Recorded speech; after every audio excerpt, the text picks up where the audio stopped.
Hello, friends. Welcome to Wednesday's study. So, what kind of body are we going to have when we are resurrected? That had to be one of the discussions that was happening in the Corinthian church at the time. And I don't blame the Corinthians because, the pagan folks say it decays, it dies, it's gone. When you die, what's this resurrection? How are we coming up? That's the question. What we're going to look like when we come up. Well, Paul says he answers that question today in 1 Corinthians chapter 15, 36 to 41 and onward. The apostle says, look, if you look around in nature, everything has a unique body, it has a unique structure that God has given it. A seed goes down into the ground and through a miracle of God comes up as a plant, comes up as something new. The apostle says, understand that resurrected, changed means a new form, means a glorious form, means something different, something better. He says, listen, there's some other stuff you ought to consider. All flesh is not the same. This is verse 39. All flesh is not the same, right? But there is one flesh of men and another flesh of beasts and another flesh of birds and another flesh of fish. He said all that's different. There are also heavenly bodies and earthly bodies, but the glory of the heavenly one and the glory of the earthly one is another.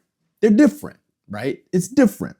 There is one glory of the sun, and there's another glory of the moon, and another glory of the stars. For the stars differ from star in glory. Star differs from star in glory. Paul is saying this order of what we will be after resurrection is something that God will determine.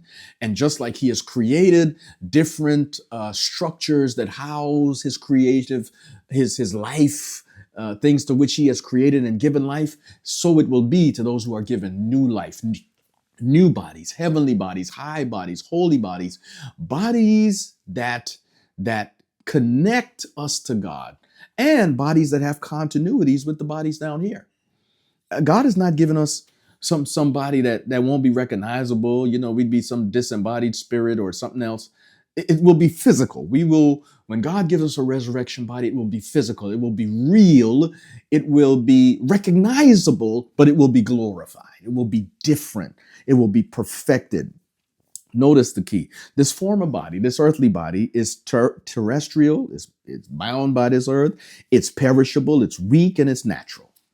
But the heavenly body that God gives is imperishable. It's heavenly. It's powerful, and it's spiritual. Right? 1 Corinthians 15, 40 to 44. This does not mean that there's no continuity between the two. There is continuity between the two. However, one is very different than the other. In that sense, it is not. It is discontinuous because it is very different, even though it relates to the first body, right? Paul is saying we will have real bodies. They will not wear out or decay.